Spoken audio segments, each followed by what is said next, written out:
Welcome to the Beacon Hill Fellowship. Glad you joined us for worship on this Lord's Day. I'd like to extend a special welcome to our guests, whether you're here in person or watching online. We appreciate you worshiping with us and hope you enjoy the service. When we come together as each week as a community of faith, we do this to pray together, to sing together, and to learn more about the teachings of Jesus together.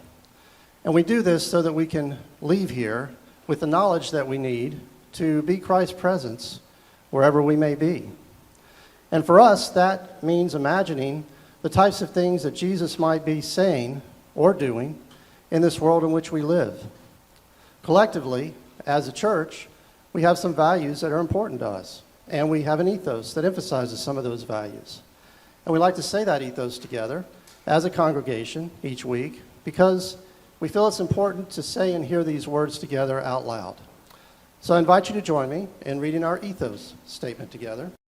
Married, divorced, or single here, it's one family that mingles here. Conservative or liberal here, we've all got to give a little here. Big or small here, there's room for us all here. Doubt or believe here, we all can receive here. Gay or straight here, there's no lady here. Woman or man here, everyone can here. Whatever your race here, we're all of us raised here. An imitation of the remarkable love Almighty God has for each of us and all of us. Let us live and love without labels. May the peace of Christ be with you. And also with you. Let us pray. Lord, we thank you for the gift of this sacred day, a day set apart for worship, reflection, and renewal. As we enter into this time of worship, we surrender our worries, anxieties, and burdens at your feet. Fill us with your peace that surpasses all understanding, and help us to cast our cares upon you, knowing that you are our refuge and strength. We pray this in your name. Amen. Thank you. You may be seated. All right, welcome to you on this Pentecost Sunday. If you look around, you see the people wearing red today. It is the day to do that in the Christian worship calendar that we follow. This is Pentecost Sunday, and a time, you see the red everywhere, a time to remember or commemorate the day when, at least according to the second chapter of the book of Acts, the time when the Spirit of God was poured out upon the people of God to empower them to continue to be Christ's presence and witness in the world after his departure. And so we're here to commemorate that a little bit this morning as we sing our songs together and once again welcome the presence of God into our lives so that we, as followers of Jesus, can go out into our world and be his presence to others, to show his love and to share his life with many people as we come in contact with. And remember, as we've been talking about during this month of May, as we've emphasized Mental Health Awareness Month, that everybody you meet is probably going through something. It may be something good, it's making them happy, or experiencing a sense of well-being. It may be something that is making them unhappy and going through difficult times. Our Old Testament scripture reading today comes from Deuteronomy chapter 16, verses 9 through 12. You shall count 7 weeks, begin to count the 7 weeks from the time the sickle is first put to the standing grain. Then you shall keep the festival of weeks to the Lord your God, contributing a freewill offering in proportion to the blessing that you have received from the Lord your God. Rejoice before the Lord your God, you and your sons and your daughters, your male and female slaves, the Levites resident in your towns, as well as the strangers, the orphans, and the widows who are among you, at the place that the Lord your God will choose as a dwelling for his name. Remember that you were a slave in Egypt, and diligently observed these statutes. It is written.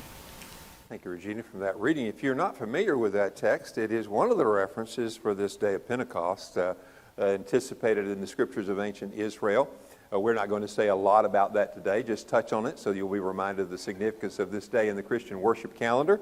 But I also want to remind you what it says in Acts chapter 2. So that will be the New Testament reading for today. When the day of Pentecost had come, they were all together in one place. And suddenly from heaven there came a sound like the rush of a violent wind, and it filled the entire house where they were sitting. Divided tongues as of fire appeared among them, and a tongue rested on each of them. And all of them were filled with the Holy Spirit and began to speak in other languages, as the Spirit gave them ability. In those words, and this is the word of the Lord, in those words from the scriptures of ancient Israel and the scriptures of early Christianity, we see an example of a community that came together. And in that together, both the festival times when the Jewish people would gather together and celebrate a time where they were really recognizing the very first fruits of a harvest festival in anticipation of more to come, they gathered, and they gathered in community. And they were reflecting upon their faith and how it impacted their lives. And then that becomes the prototype for the day of Pentecost that becomes a part of a Christian celebration. It says they were all in one place, in one accord. That's not a Honda, that's not a car made by Honda. That is the upper room, we're told, where they were together in that one place. And it was that moment the Spirit was poured out upon them with the sound of a rushing mighty wind, the tongues of fire, and so forth, as they went out to proclaim the good word about Jesus to the community there in Jerusalem. But they were all together in one place. What we're trying to build at the Beacon Hill Fellowship is a community, a fellowship, people that can look to one another, lean on one another, and find encouragement and hope from one another as a community of faith.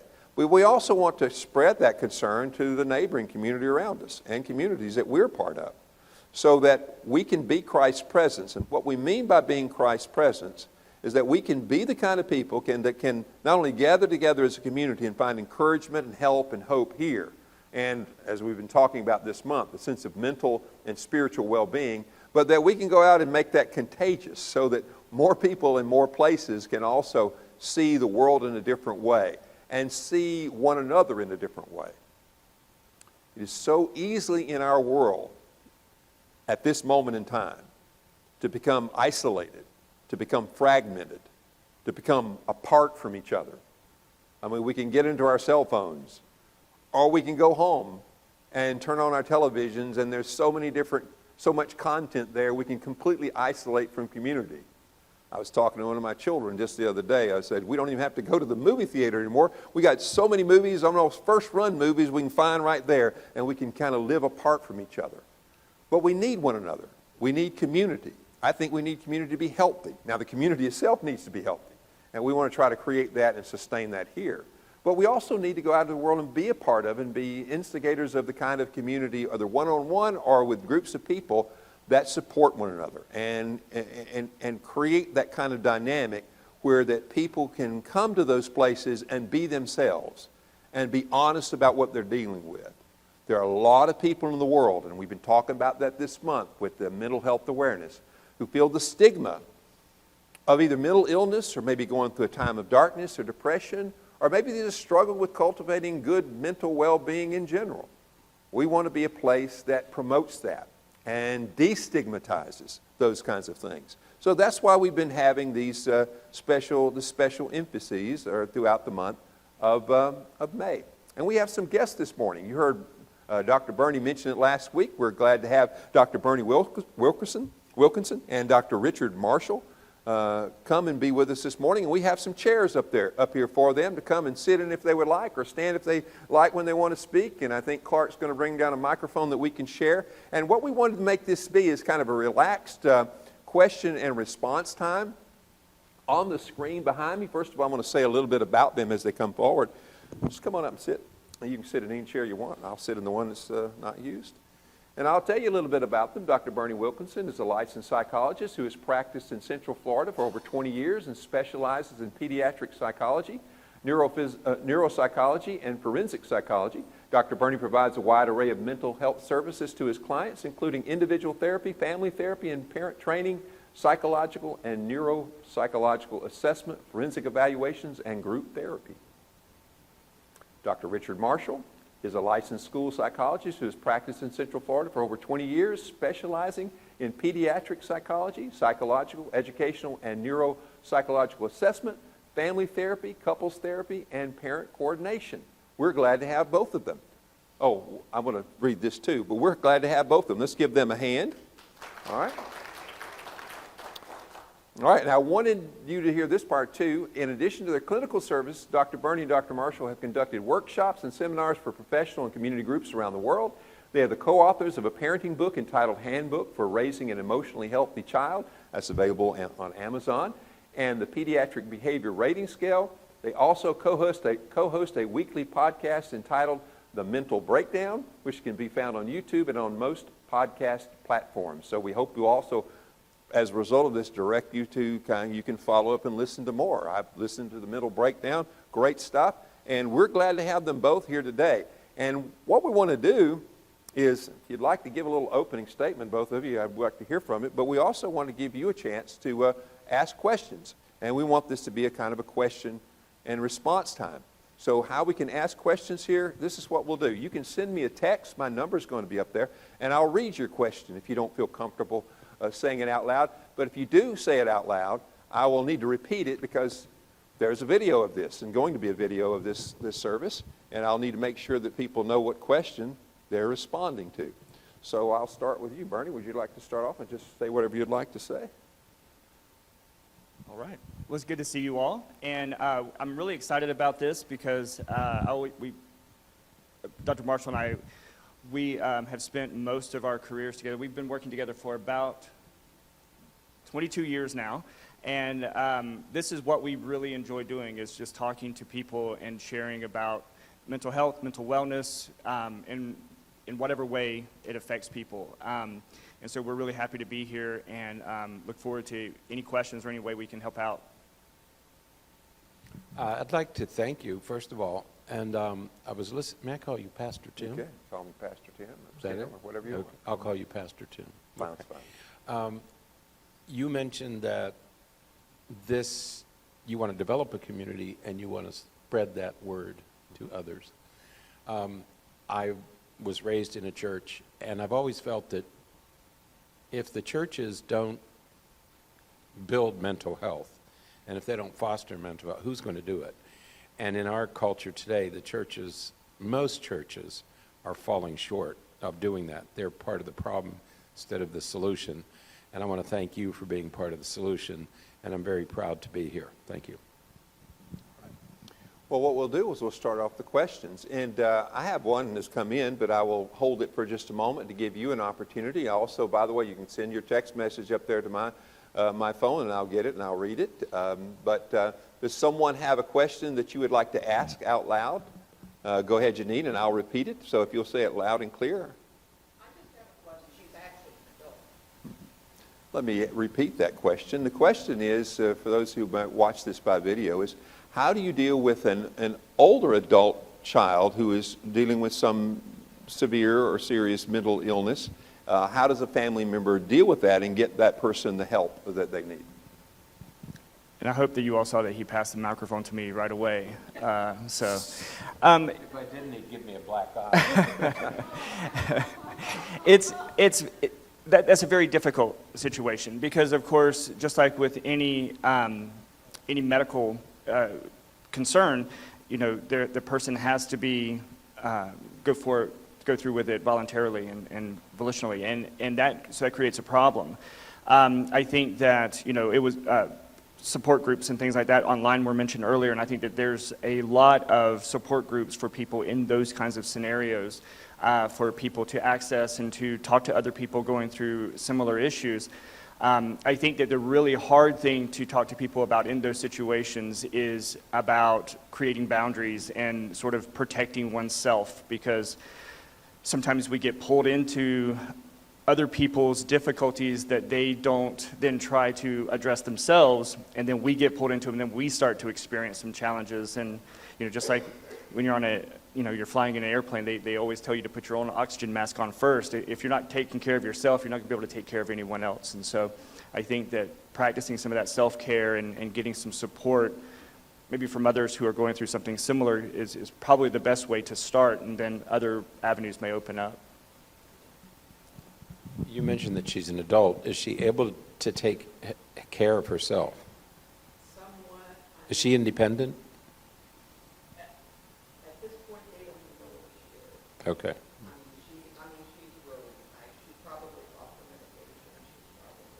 So she's a victim of a system that just is underfunded and under-resourced, okay? And that's the problem.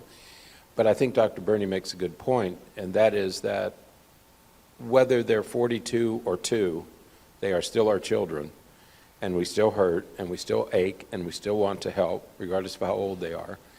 But you have to be very careful, because there are some conditions that can do a lot of damage to a lot of people. And her caregivers, whether they're parents or relatives, have to be very careful that they assist, but that they remain strong and supportive. And they do that by taking care of themselves first. Yeah, well, they were, I mean, I know it was really hard for them to go through certain Absolutely. And you have to do those things, right? Hmm. Those are decisions that we hope we never have to make, but sadly, many people are making them. I spoke with a woman on Friday, and she had to have her son arrested. He's 24 years old, and she finally had to press charges because of his increasing violence, and not something that she ever wanted to do, but she had to do it to protect her and the other children. Yeah. Okay. I have one that's kind of a follow-up with that, or close to it, and I'm going to read it to you. What should I do if I have a friend who suffers from depression and wants to isolate themselves from either you or others? Do you leave them alone, insist that they join in with you and others? How would you approach someone who is a friend who kind of wants to be isolated, and you're afraid of their isolation might be very bad for them? There's an issue. Most of us at some time in our life are going to experience depression or depressive symptoms. We've all had a case of the blues, and we've all felt that. And you know that you just don't feel like doing anything. And that's the time when you need to do something. And there's this conflict between, I just don't want to get out, I don't want to get out of bed, I don't want to leave the sofa, I don't want to leave my house, is exactly the time when you need to. But I recognize that it's a very, very difficult thing to do. But when you know that a person is slipping into depression, I would advise that you do everything you can to get them out and get them back into the world. They're not going to get better staying at home and staying alone. Isolation isn't a solution. Yeah. The only other thing I would add is just ensuring that they know you're available, keeping in contact with them. And, you certainly want to respect their business, but let them know, make sure that they know that you're available and that you care for them and that you want to be with them and that kind of stuff. Here's another question. What is the difference between feeling depressed or anxious and having a major depressive disorder or an anxiety disorder?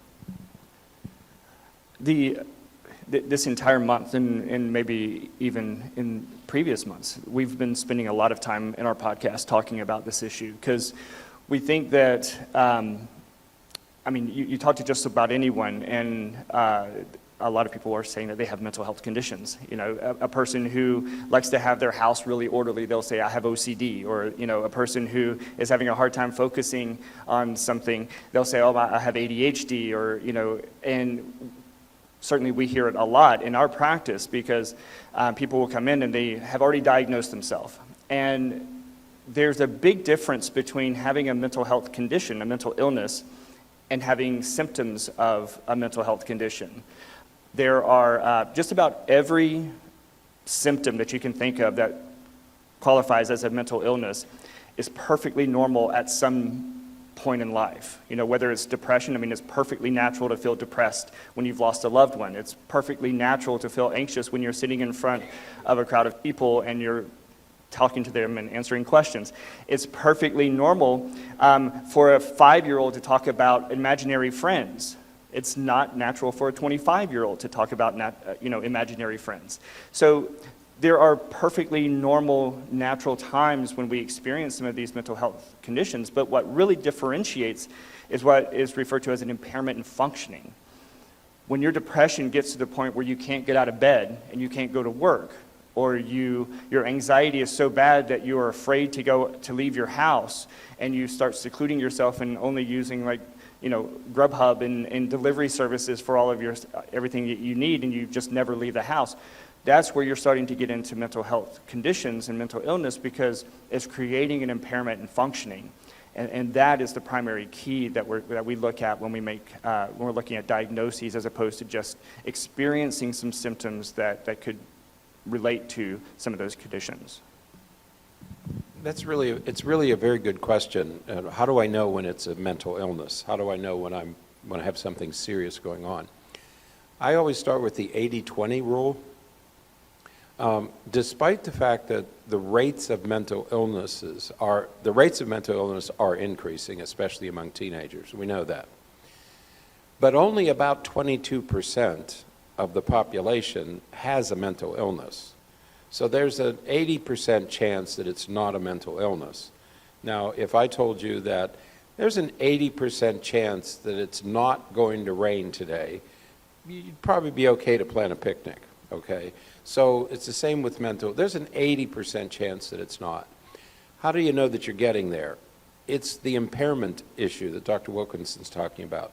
If you can't go to work, if you can't get out of bed, if you're so anxious that you just can't face other people, that's what we mean by an impairment.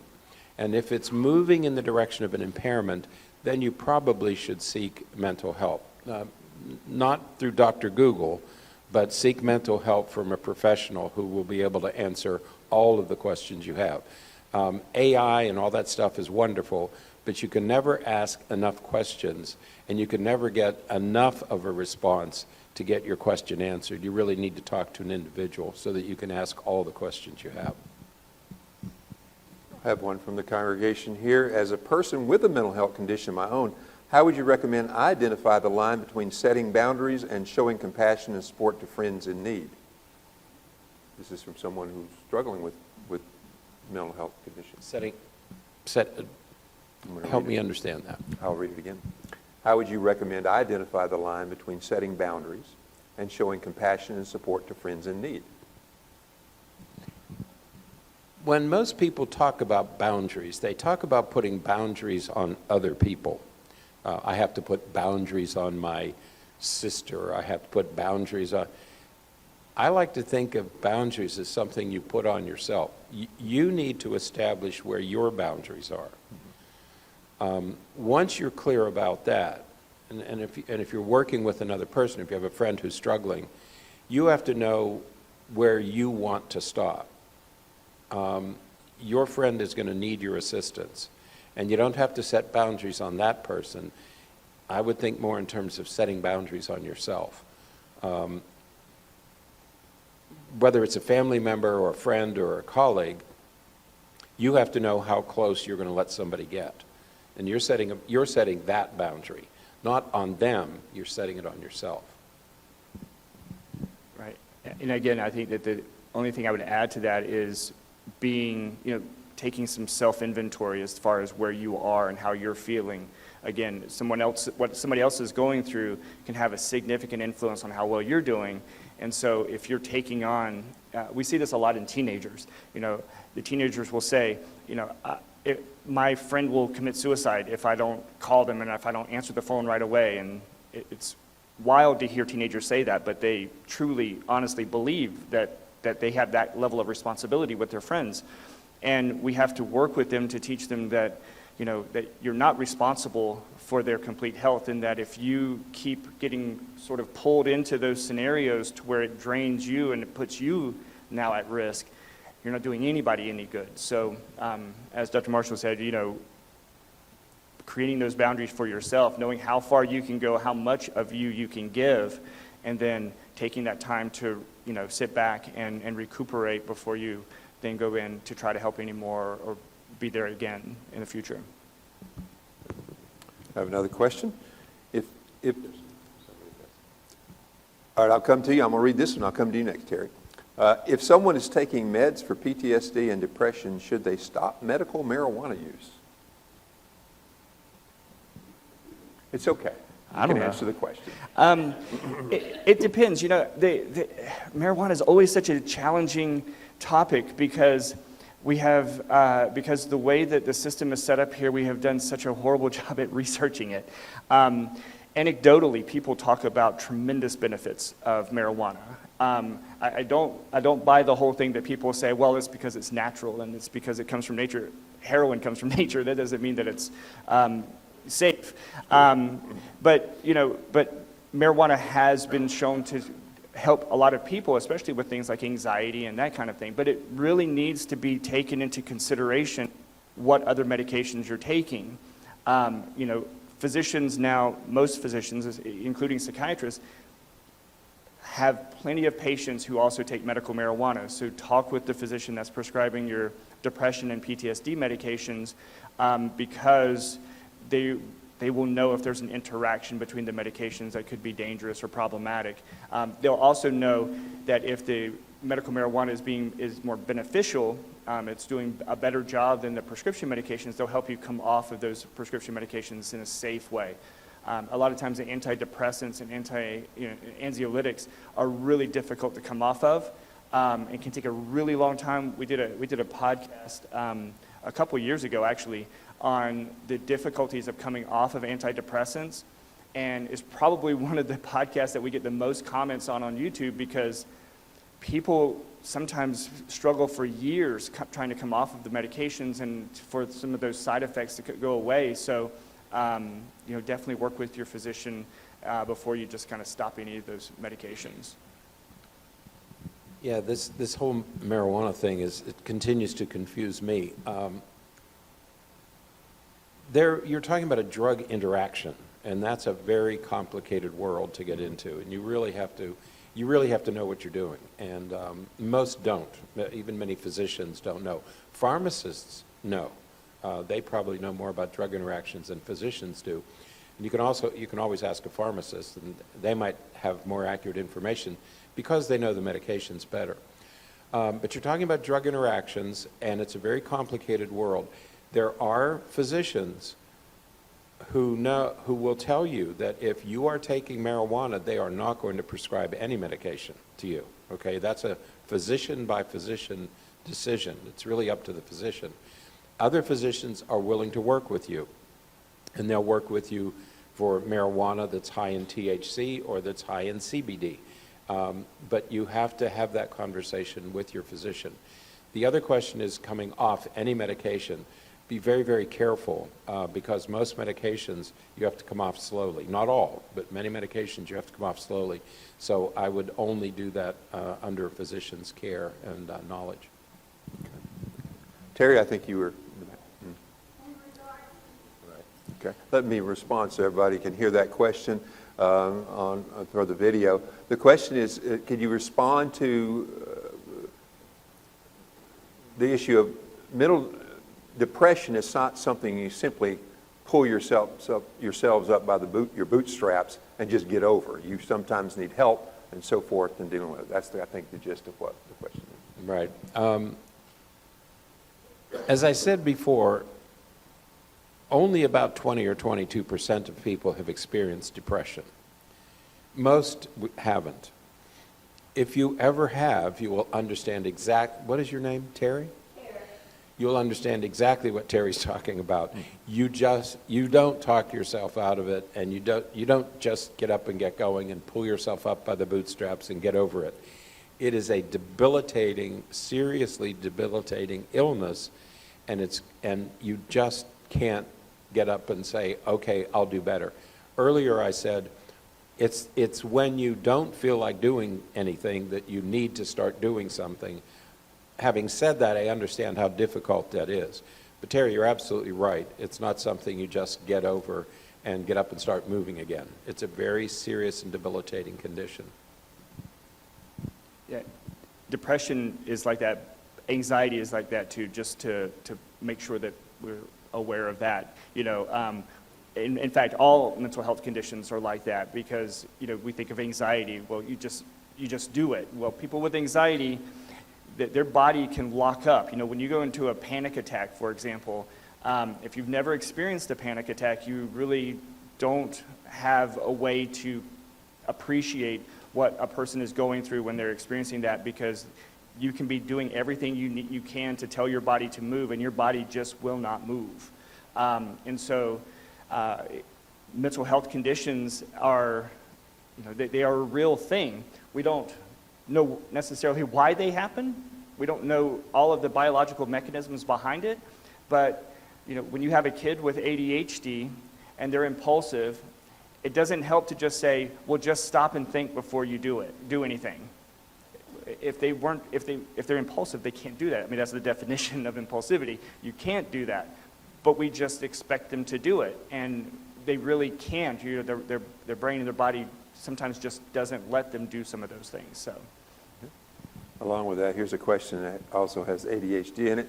I have an aunt who does not treat her oldest child with ADHD with the same as her other children. What can I do as someone who is younger than her to help her understand that the way she treats her children differently can be negatively harming to his self-image? so this person treats their child with ADHD different than they treat their other children. That's how I'm interpreting the question. Yes. Okay. Yeah, I think that raising a child with ADHD is very difficult, if any of you have a child with ADHD. It is very challenging, and a lot of it goes against what you normally think of, and it is very different to raise a child with ADHD than it is to raise children that don't have ADHD.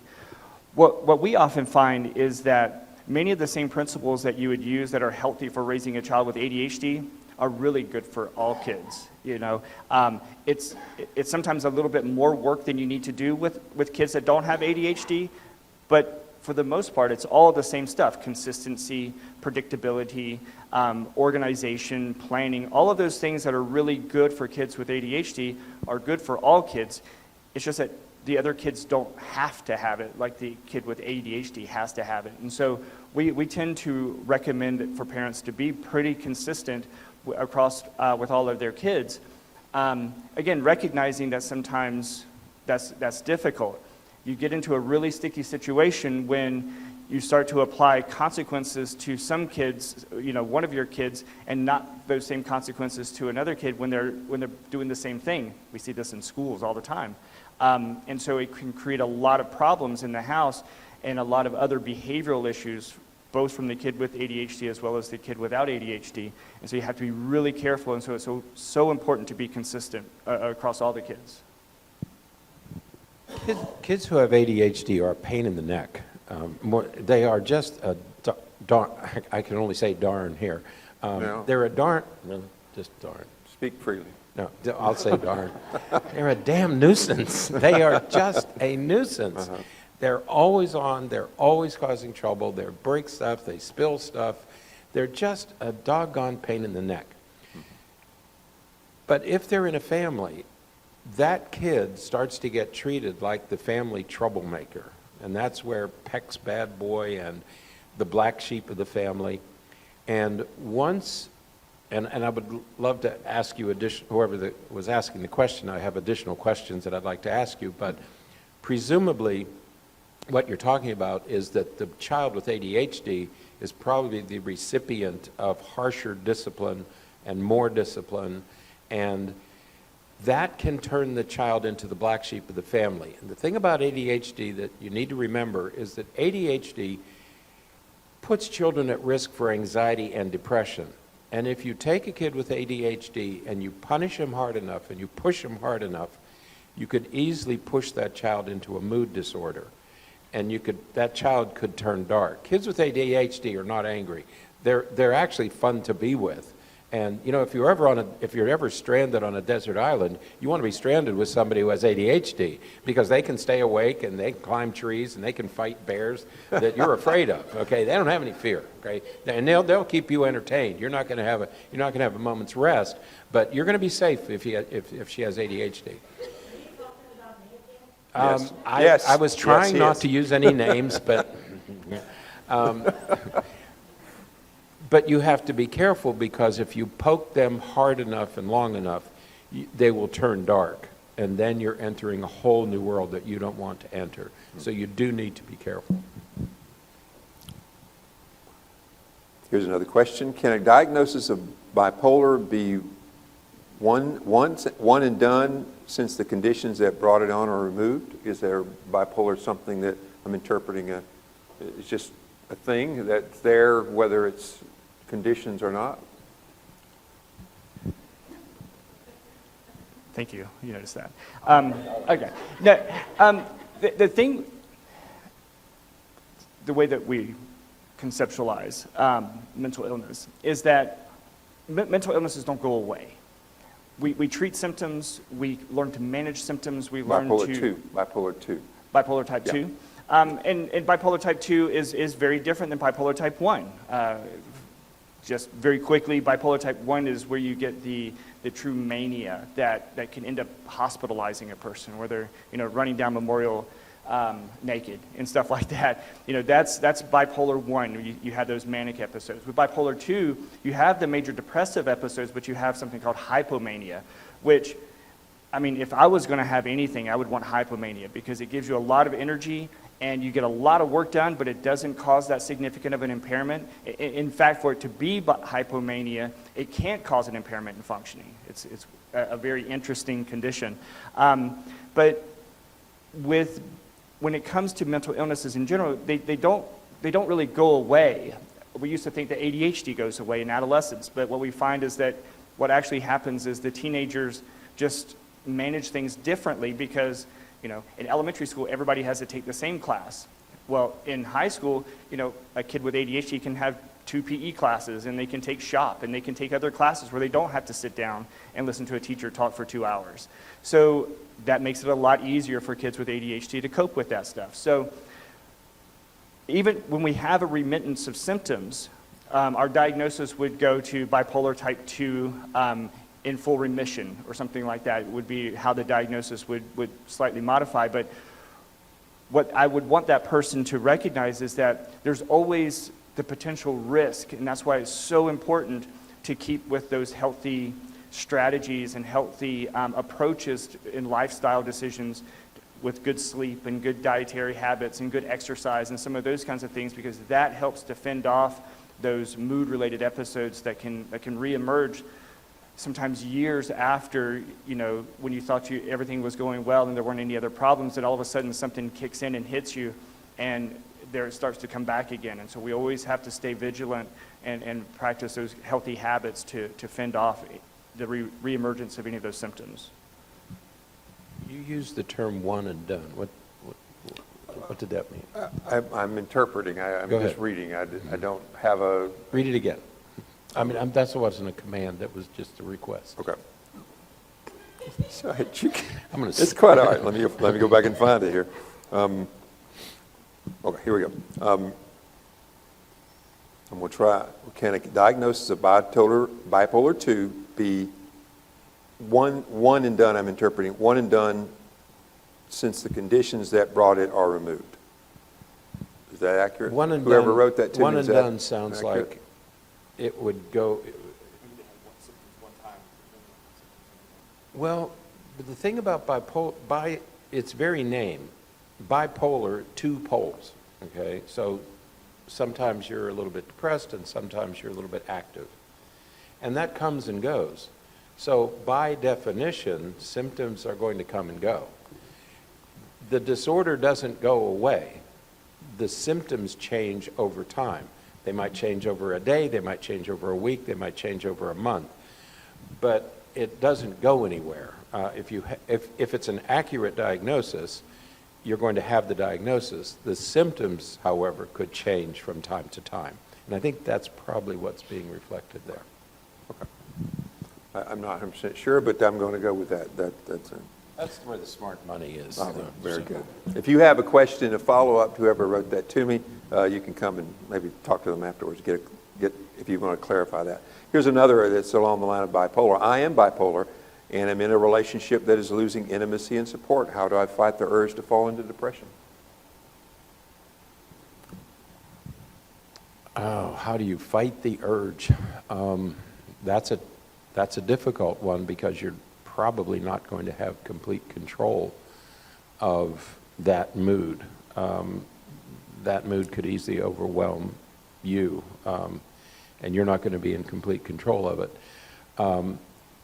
That's a question that probably we'd want to talk to you about privately, because of the effect that it's having on your relationship. Yeah, and in the meantime, sticking to those healthy habits. One of the most challenging things with bipolar disorder is as soon as you're your cycle gets off, as soon as your rhythm gets off and you stop sleeping, for example, the risk of a mood-related episode happening significantly increases. And so whenever I work with folks with bipolar disorder, one of the first things that we work on in our sessions is to get on a good, healthy routine, so that you're going to sleep at the same time every night, you're getting up at the same time every morning, you're eating healthy and you're exercising, and you're doing some type of stress management. And managing those things is one of the best ways to fend off a mood-related episode. But yeah, with those circumstances that were mentioned, that's calls for some other support. Let me ask you this question. Can you talk about other ways that depression and anxiety present themselves, like anger? Sure. I think people are very surprised with that, because one of the diagnostic criteria for depression is irritability. And it's in parentheses, at least traditionally in parentheses, it will be especially in teenagers, or especially in adolescents, that you can see irritability. One of the things that we focus on a lot in our work is recognizing and labeling and identifying emotions correctly. A lot of times, especially men, we don't do a very good job of raising boys who are keenly aware of their emotions. It's okay, in quotations, it's okay for boys to get angry, and it's okay for boys to be happy, but what is the first thing we say when we see a boy crying? Suck it up, just brush it off, rub some dirt on it or whatever, because we don't, for whatever reason, we don't let boys cry. We don't let boys feel those kinds of emotions very often. And what happens is we start to attribute everything and manifest everything as anger. And so a lot of times when people are sad, it will come out as anger. It'll come out as frustration. And that anger and frustration will then be taken out on other people, especially people that are close or important to the person. And so it's important that we recognize where those emotions are coming from, what's sort of at the root of a lot of those emotions, and properly label them so that they can then be dealt with, in the appropriate way. When we talk about those emotions, there are emotions attached to all of these diagnoses. What we have to remember is that we tend to think of anger and sadness and those sorts of 4 or 5 basic emotions. There are over 300 emotions, but most of us believe that we experience only 2 or 3, which is not true. What happens is we distill all of those other emotions into 1 or 2 or 3 basic emotions. In fact, there's something called the anger funnel, that you dump all these emotions, you have all these emotions, but by the time you dump them into the funnel, all that comes out is anger. And it's really not anger. In raising my own children, it took me a very long time, and I had to practice on 3 other kids to get it right with the 4th one. When they would be mouthy, the kids have that tendency, right, to especially young teenagers, to be a little bit mouthy.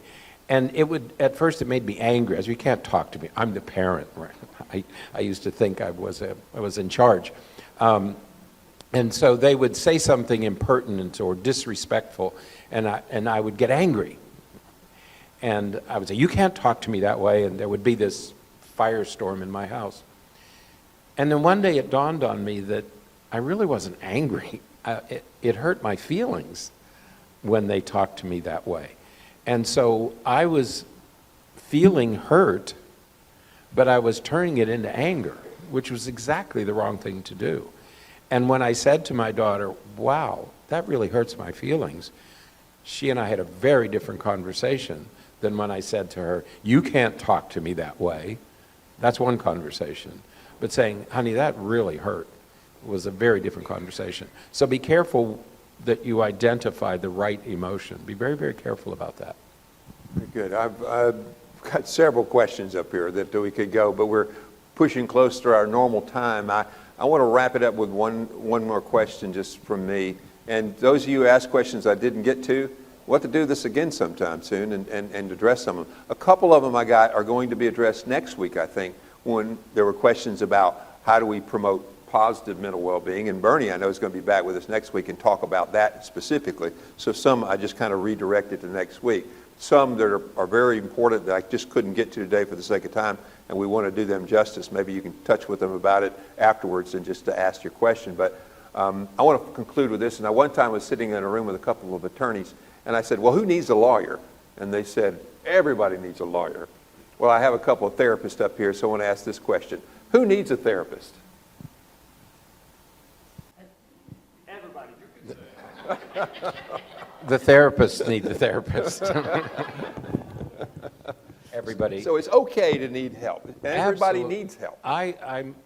One of my blessings, many blessings, but one of them is that I work every day with these people, and I have therapists around me all the time. I wished everybody did.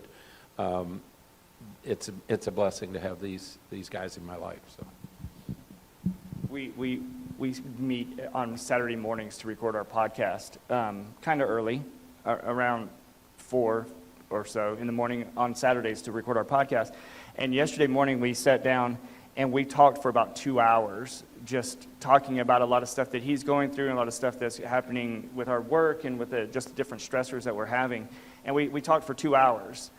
So it was a good therapy session, so I appreciate that. And I don't have to pay him. That's great. So, what did you say? It's okay. But everybody would benefit from talking to somebody, and when it's stuff that you're not sure about, especially to talk to somebody who has some knowledge about that stuff. Very good. Any final word? Thank you, guys. Thank you all for coming. Thank you. Thank you very Yes. much, and I hope that you appreciated it very much. I did, and let's give them a hand. And you can find them on the Mental Breakdown, wherever you find your podcast, YouTube podcast. You can find the Mental Breakdown. It's good, very good stuff. And we thank you so much for being here. And maybe we'll have you be back again someday if you'd like to come back. Anytime. A lot of great questions. Thank you for your participation.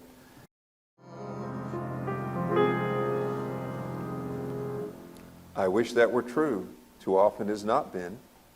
Wouldn't it be wonderful if we lived in a world when people mentioned the word Christian, the first thing they thought was those people are people who love people better than all others. As a human being, may we all aspire to love people and care for them. So thank you for your participation today, and thank you, Dr. Marshall and Dr. Berney, for being here and sharing, and for your sharing your questions. By the way, those of you who sent me questions, at least the ones we answered or responded to, I'm going to kind of erase those. If you want to talk to me about those subjects individually, you can come to me, do it. I'm not going to pursue you because I know your phone number on this question. I'm going to leave it to you to come to me. I wasn't trying to get inside information about you, okay? So we want to have a place that people are free to have conversations, but free to do it on their own terms, okay? So thank you for your participation. I want to go over one thing I think is going to need to be emphasized by way of announcement. Well, Pride, the Pride service is Thursday, Thursday, June the 13th here at 7 p.m. at our church, and thank you for what you're going to do to help us make that a success again this year. So there's that. And then this is something particular I wanted you to see. There is a joint choir. It's just anybody and everybody from all the different congregations. And the practices began Saturday, May the 25th at 6 p.m. And then another one Saturday, June 8th at 6 p.m. And then the Thursday one right before the service at 6 p.m. So all practices will be right here on this stage, and come and sing. You say, well, I don't normally like to sing. Well, you'll be in a group, so your voice will be blended in with it. But everybody's invited. I'd like to see the Beacon Hill Fellowship, since we host it, have somebody come sing in the choir, okay? It's a joint choir. Those are the practices. You'll enjoy it. All right, and then after the service, we're going to have a business meeting, and it will just be a few moments because we have a little business to take care of. Giving, thank you for what you give to support the work of the Beacon Hill Fellowship. We need your gifts. We thank those who watch by video and send us money from time to time. We appreciate that very much, and at this moment, we're going to receive our offering, so let's have a prayer before we do so. Now, gracious God, every good gift comes down from you. It's a part of the world that you've created, and help us to be thankful, to rejoice in the good gifts, to focus on them often, to be grateful, for gratitude is an important part of our own mental well-being. And today, as we give and as our church receives, May we always use what is given with wisdom, with integrity and skill for the sake of your inbreaking love into our world. In Christ's name I pray. Amen.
You stand.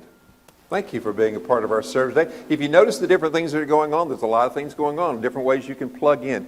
The laundromat ministry will be postponed for today. Some of the leadership is absent because of illness, and so no laundromat ministry today. That will be we'll give you a heads up on when we'll do that again. So thank you for your participation. And remember, those of you who are going to stay for our business meeting, it won't be very long. We just have one matter concerning the nominating team that will need to be addressed by the congregation. So about 5 minutes after we dismiss here, if you'll come back in for a moment, we'll take care of that business before we go. Thank you again for being a part of our service, and we're going to sing our way out of it. Make sure you let our guests know that we are thankful for their presentation today and for taking our questions. We appreciate that very much. Let's sing together.